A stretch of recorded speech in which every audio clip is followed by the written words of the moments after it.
본인 재판이 코앞에 있으니 겁이 나서 법원에는 감히 말도 못 꺼내고 검찰에 대해서는 시대착오적인 음모론까지 들고 나오고 있습니다. 한심한 일입니다. 또 이재명 대표는 헌재 판단에 아무 영향을 안 줄 것이라고 주장하는데 본인의 희망사항을 사실인 것처럼 말하고 있습니다. 지난 금요일 법원에 윤석열 대통령에 대한 구속 취소 판결이 있었고 52일 만에 대통령이 석방됐습니다. 내란머리 광풍에도 정치적 압력에 굴하지 않고 법치 질서를 지켜낸 서울중앙지법이 결단에 경의를 표합니다. 어찌 보면 너무나 당연한 판결이 나온 것인데도 이재명 대표와 민주당은 상식 밖의 대응을 펼치고 있습니다. 검찰청에 달려가서 대통령을 석방하지 말라고 압박하더니 검찰총장을 고발하고 탄핵을 겁박하고 철야 농성의 장애 집회까지 나섰습니다. 사법부를 정치화하고 법치를 파괴하려는 참으로 한심한 일입니다.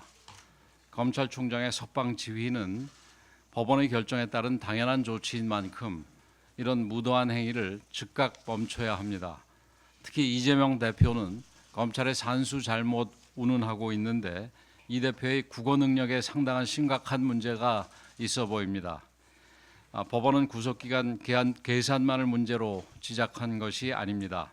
공수처의 내란죄 수사 권한에 법적 근거가 없다는 점을 지적하면서 내란몰이에 의해 자행된 불법 위법 수사 전반에 제동을 건 것입니다.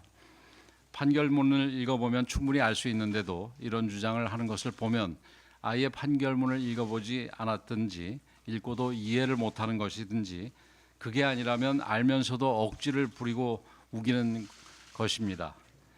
민주당에도 율사 출신 의원들이 꽤 있는 걸로 아는데 이재명 대표에게 판결문 내용을 제대로 좀 알려주기 바랍니다.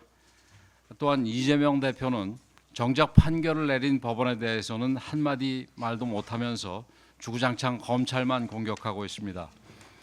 본인 재판이 코앞에 있으니 겁이 나서 법원에는 감히 말도 못 꺼내고 검찰에 대해서는 시대착오적인 음모론까지 들고 나오고 있습니다. 한심한 일입니다.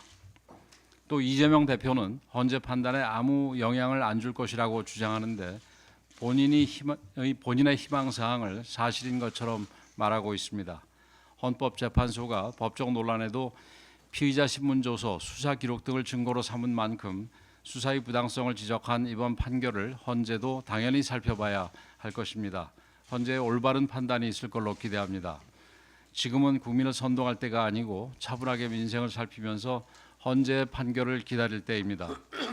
헌법재판관들은 야당의 초헌법적 주장에 흔들리지 않고 각자의 양심과 소신, 법리적 판단에 따라 올바른 결정을 내려야 할 것입니다.